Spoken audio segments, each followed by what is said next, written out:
Coming up on this edition of Speed Chronicles, everybody hates Formula One. Zig Media presents Speed Chronicles with Todd Lewis. Powered by Rev TV. Thanks for tuning in. Thanks for checking out this week's episode of Speed Chronicles. We do it every Wednesday. You can find it on the Rev TV YouTube channel. You can find it on your favorite podcast platform. Please hit the like and subscribe button and make sure you follow on the social channels as well. Okay, maybe we're not quite at the stage where everybody hates Formula One, but it sure kind of feels like that sometimes, doesn't it? Formula One Suzuka is now done, so we've got a month off. And I think everybody's ready to go exhale and just catch your breath, relax a minute. The heat has been turned up super high on the new rules. You got drivers crapping on them at just about every opportunity, it seems. There is social media outrage everywhere. This is not the kind of racing we want. This is not what we want to see. This is not what the fans want to see. It's coming from all different sources, including drivers. It's good right now to just kind of take a break. Let's relax and let's really focus on what the issues are and how we should address them. The FIA went actually as far as to issue a statement after Suzuka, and it acknowledges that, okay, we have new rules. We were always planning to look at and refine these rules after a period of time where we could gather and accumulate and assess some data from the first few races. So now we've got this extended break coming up because of the cancellation of 2 races, and the FIA has meeting plans. They're going to have team members and executives come in, and they're going to discuss and look at where they are in terms of the sport and the regulations and what's going on. Are there changes and adjustments that need to be made? Well, it certainly seems like it, don't you think?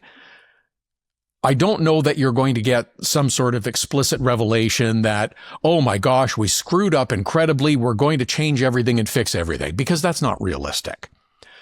But part of the wave of outrage is no one will ever admit that they made a mistake. It's an unrealistic expectation to believe that everything is going to be perfect from day one as well. You've got all these new rules, made all these changes. You cannot expect everything to be on rails and running smoothly. If Formula One comes back in a couple of weeks and says, we've heard you, we've listened, we accept some of the criticism, and we see some changes and adjustments that we can make. We're not happy about how things either. Make some changes, make some adjustments. That will hopefully calm things down. It still might not be perfect. And again, I don't think it's realistic to expect that it will be absolutely perfect.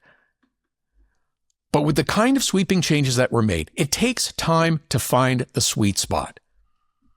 Anybody watching from the first race in Australia that expected to see magical racing from lap 1 as soon as the lights went out, that's on you.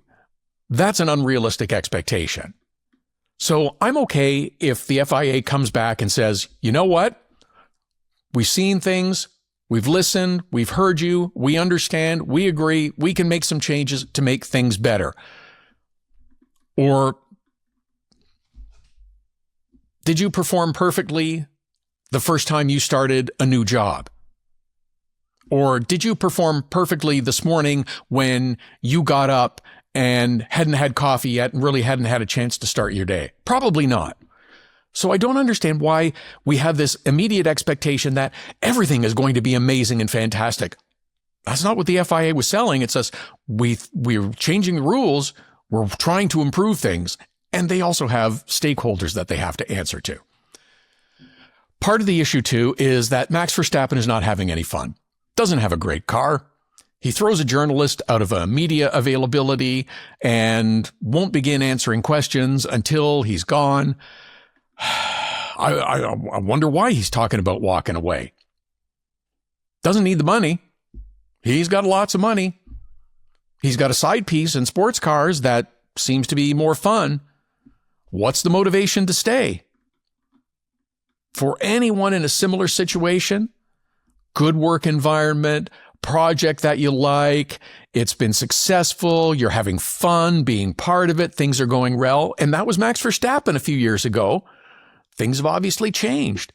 And it happens to everybody. If you've been in a situation like that, where you have a great environment, you got great people that you're working with, and then maybe somebody leaves or somebody new comes in, things change. Things never stay the same forever. Suddenly the vibe is different. The feel is different. It's not as much fun. Maybe your successes are fewer. People start to get antsy sometimes too. If you've got the financial comfort to move on, some people do. Doesn't mean that they'll just take a huge sum of money and go somewhere else. Like the suggestion is like, oh, we should give Max $100 million and have him go race NASCAR. Yeah, I don't think so. Some so-called journalist or expert suggests that one. I don't see that happen. That is way too big a leap. And if you want to be realistic, you got to multiply that number by about 10. There's too many ways to fail. There's too much change in life that would have to take place. It's not going to happen. It's not a realistic suggestion. So let's give the FIA a little time. Have your meetings, look over your data, decide what you like, decide where some changes can be made, and maybe we'll improve things. But again, don't expect it to be perfect. Not for a while. Teams are still figuring out their cars. How can you expect everything to be perfect with the series right now? A couple of race observations, though. Kimi Antonelli's pretty talented. Had a nice learning year in 2025. Now he's got a car that is the best in the field. He's delivering. He's 19 years old. This is going to become the head-to-head competition that we saw last year with McLaren. With Lando and Oscar, it's going to be Kimi and George this year, head-to-head, going through the championship and all the stories of who should win. Do team orders come into play? How soon? And all, you see it on the horizon. Tough break for Russell. He got trapped behind the safety car. Kimi gained an advantage, worked out perfectly. Oscar Piastri finally got a nice finish after getting to start a race. IndyCar was back in action last week. 4 events in just over a month. It's a busy time. Alex Palou scores his second win. Absolutely had the field covered. It was a tough break for Christian Lundgaard because they were doing something different. And if not for a fumble on a pit stop, it would have been a fight.